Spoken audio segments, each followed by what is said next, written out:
بونیر کې بیا ورپسې ثوابۍ کې د سیلاب دا صورتحال چې کوم جوړ شو د قیامت خیز د بیای نه پس مونږ ټول خپل چې کوم سیاسي قیادت دی دی ته خراج تحسین پیش کوو. مونږ پکې بخل نه کار نه لو. په دویم عرض باندې د وزیر اعظم مشیر اختیار ولی خان صاحب هغه د خپل پوره ټیم سره لاړو او د هغه چې کوم بس کېدو او کومه منډه هغه نه کېده نو هغه یې وویله ټوله ورځ په بونیر کې تېره که تاسو ورسره وئ. او بیا هلته چې کوم سرکاري وفاقي محکمې دي نو هغه ته هدایات هم ورکړل او د تلو نه پس وزیر اعظم له هغې چې کوم رپورټ وایي ورته پیش کړو. نو زما امید دی چې د مرکزي حکومت کومه ذمهداري جوړېږي هغه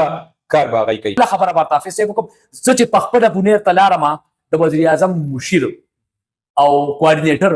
اختیار ولی خان چې هغه ډیوټ کوله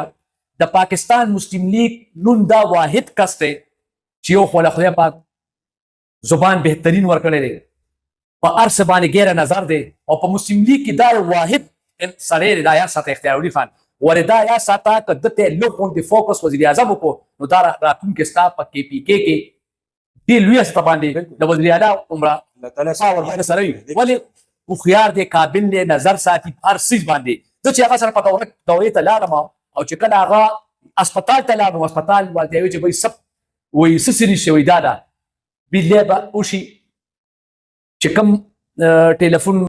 نیټورک دی موبایل نیټورک دی دا سره ګورم کوم هغه باقاعده رپورټ په هغه ټایم کې ولیکلو او په هغه ټایم کې هغه دا وایي چې وزیر اعظم ته دا رسوم او تاسو ته